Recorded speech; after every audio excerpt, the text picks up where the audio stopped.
In the finale, we finally get the army of the dead entering Westeros for the first time in like centuries. It was pretty massive too. The Night King, while on a white Viserion, burned the wall down and had it crumble into nothing. The whites then entered, and now we all just have to be super terrified. But what's going to happen now that the Night King is in Westeros? Well, simply looking at the map, we can sort of tell. We know the Night King entered through Eastwatch by the Sea, at least a region near there, and sort of following the path, the only logical explanation is that he'll eventually make his way to King's Road. He doesn't have to. They can certainly cross through the Dreadfort or the Last Hearth, but because it's Game of Thrones and things gotta be epic, I think he makes his way down King's Road and walks straight or travels straight into Winterfell. Jon and Daenerys are heading there right now. They'll arrive within that premiere of Season 8. Bran also just seen that they broke down the wall. Remember, he did warg just beforehand. So immediately once Bran warns everybody, they are all going to have to take their defenses, which is why I think Winterfell will be subject to destruction as a result.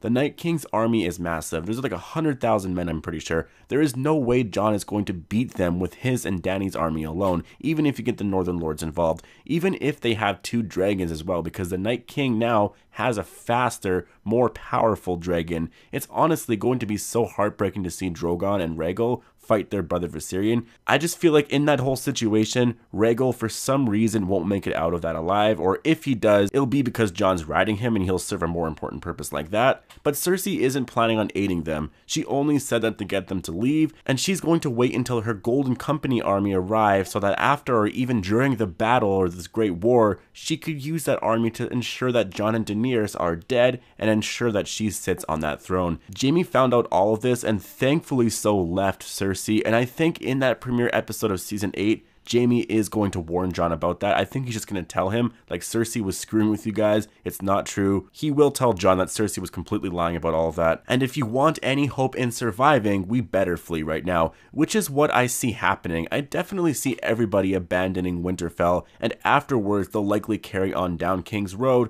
until they make their way to possibly King's Landing, where they could be confronted by the Golden Company army. But that is where I'm sort of confused about it all. Does the Night King even want the throne? We know he doesn't, like that just makes no logical sense. So what does he want? Where is he going? Does he just want to murder? Does he only want Bran maybe? Maybe there was something more to when the Night King grabbed Bran. I know there's a whole Bran is the Night King theory going around, which I will have to cover sometime this week, so it's possible. Maybe the Night King just wants to be healed, like you never know. But just them going down the King's Road, they're going to pass the twins, Harrenhal, and so much else. I think confidently I can say that the Night King won't make it to Dorne. That's almost too far for nothing. The Battle for the Dawn Part 2, I believe, will probably take place anywhere between Winterfell and King's Landing most likely, just because we have this huge stretch of land in between there, so I definitely think they're going to utilize that. Also remember Daenerys' vision in the House of Undying? She saw the throne room completely deserted and being super cold with snow falling. She was so confused with that vision for so long,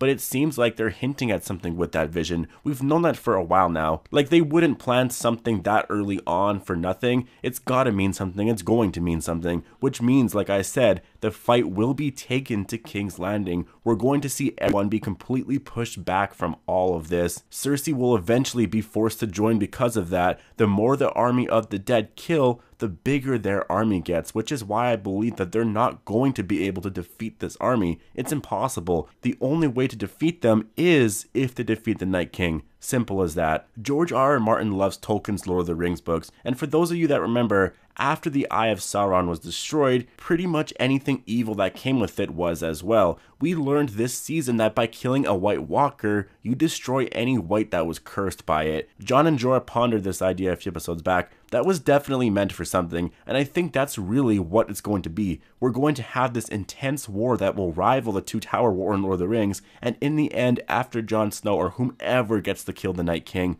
every White Walker, every white, including the White Dragon, will immediately turn to bones and shatter, and we'll get this glorious montage of all the evil dying and everyone crying. That is really how I see the end turning out. For who survives, that's a different story. There's no way to predict that. I've been saying a lot lately that I would love for House Lannister to live on through Tyrion and Cersei and Jaime's baby. The reason is because it seems like Tyrion's life goal right now, or just his story throughout the last few seasons, has been salvaging or just trying to reclaim what good there is in the Lannister her name. We heard a lot of that with his confrontation with Cersei. Now, I'm not too sure if Cersei will want her baby to be with Tyrion. That's why I think if that were to happen, Cersei would have to die. If Jaime's still alive, then it's possible he would just take the baby. It's sort of hard because of that whole Valancourt theory. I just feel like it's going to be one of the two that actually does end up killing Cersei. Many believe it is Tyrion, but I seriously believe it's going to be Jaime. The reason why? Cersei was born first. Jaime was born afterwards, so he is her little brother technically, and it's said that when he was born, he held onto her foot with his right hand, and if you noticed, ever since his hand was cut off, they've both grown away from each other, and I really think there's some symbolism to that. I think Jaime will kill Cersei, which in turn may get himself killed, hopefully not. I do want to see a fully redeemed Jaime. As for the other characters, if Bran does survive, he's probably going to go beyond the wall. If in fact Beyond the Wall will even be dangerous anymore, there may not be any need for a wall anymore. Like, a lot of these questions are going to have to be addressed in that finale of season 8. I really hope it is done right. But I'm gonna leave it here. What do you guys think? What do you predict for season 8? What does the Night King do now that he's in Westeros? Hope you all enjoyed this video. If you like what I do here, then make sure to subscribe, and as always, I'll see you guys all in the next